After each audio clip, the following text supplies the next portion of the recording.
أعوذ بالله من الشيطان الرجيم پناہ مانگتا ہوں میں اللہ کی شیطان مردود سے۔ بسم الله الرحمن الرحيم شروع اللہ کا نام لے کر جو بڑا مہربان نہایت رحم والا ہے۔ نحمدہ ونصلی علی رسولہ الکریم، اما بعد۔ اللہ تبارک و تعالیٰ کا لاکھ لاکھ شکر ہے کہ اس پیارے حبیب کے صدقے اپنی پیاری مخلوق کی تخلیق کی۔ ناظرین کرام، ویڈیو شروع کرنے سے پہلے دنیا کے تمام دوستوں بھائیوں سے گزارش ہے کہ آپ جہاں رہیں سدا خوش رہیں، آپ کے ماں باپ بہن بھائی بیوی بچے سدا سلامت رہیں۔ اللہ پاک آپ کو شفائے کاملہ اور عاجلہ عطا فرمائے۔ ناظرین کرام، ہماری ویڈیو شروع کرنے سے پہلے دوستوں بھائیوں سے گزارش ہے کہ ویڈیو کو لائک اور سبسکرائب ضرور کریں اور ساتھ ہی کے آل کے بٹن کو پریس ضرور کر دیں تاکہ ہماری ہر نئی آنے والی اسلامی ویڈیو آپ تک پہنچ سکے اور اس کا نوٹیفیکیشن ملتا رہے آپ کو، جیسے آپ سن کر اس کا اچھا اور نیک صلہ پائیں اور ہمیں بھی اس کا آخرت میں اچھا صلہ ملے۔ چلیے ناظرین، ویڈیو کی جانب چلتے ہیں۔ واقعہ حدیث نمبر 65، موضوع ہے حضرت ابو طالب رضی اللہ تعالیٰ عنہ کے دین فوت ہونے پر نبی کریم صلی اللہ علیہ وآلہ وسلم کا رونا۔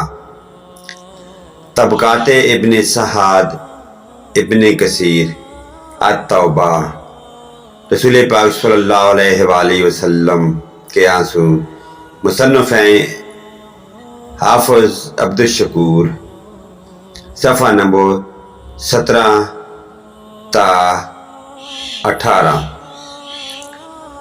رسول پاک صلی اللہ علیہ وآلہ وسلم کے ابو طالب زندگی پر آپ صلی اللہ علیہ وآلہ وسلم کے لیے مصائب علام برداشت کرتے رہے، مگر افسوس کہ نبی کریم صلی اللہ علیہ وآلہ وسلم کی ہزاروں کوششوں کے باوجود ایمان نہ لائے۔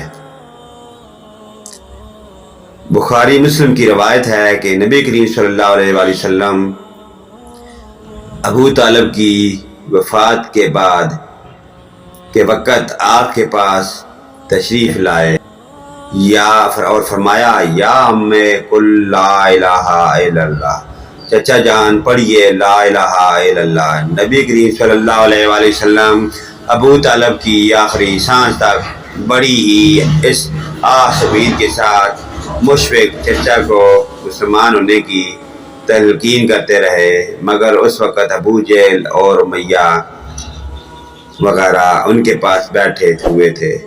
یہ برابر بہکاتے رہے یہاں تک کہ جب آپ پر آخری وقت تھا، نبی کریم صلی اللہ علیہ وسلم نے فرمایا، چچا جان اس وقت بھی اگر آپ لا الہ الا اللہ پڑھ لیں تو مجھے اللہ پاک کی برگاہ میں آپ کے لیے سفارش کا موقع مل جائے گا۔ مگر ابو طالب نے کہا کہ میں عبد المطلب کے طریقے پر دنیا کو چھوڑتا ہوں۔ چچا کے بے دین فوت ہونے پر رسول پاک صلی اللہ علیہ وسلم کو سخت صدمہ ہوا۔ شدت غم سے رحمت عالم صلی اللہ علیہ وسلم کی آنکھوں سے آنسو جاری ہو گئے اور زبان اقدس سے ارشاد فرمایا، چچا کے لیے اللہ پاک سے اس وقت تک مغفرت مانگتا رہوں گا جب تک اللہ پاک مجھ کو اس سے منع نہ کر دے۔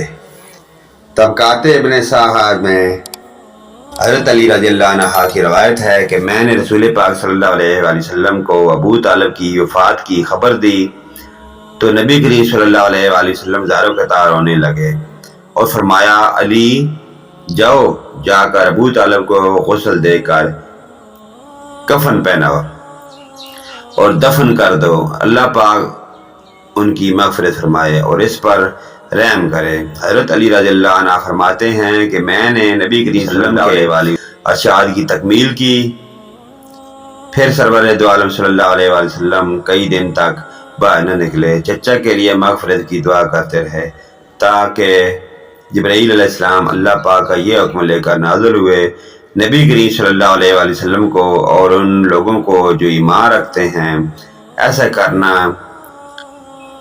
سزاوار نہیں، کہ جب واضح ہو گیا کہ یہ لوگ جہنمی ہیں پھر بھی مشرکوں کی بخشش کے طلب، اگر وہ ان کے اغزوائے اقارب ہی کیوں نہ ہوں۔ التوبہ۔ نوٹ: بعض معتبر مفسرین نے اس آیت کی نزول کا اسباب بعد دوسرے واقعات بھی بتائے ہیں جن کی تفصیل تفسیر میں درج ہے۔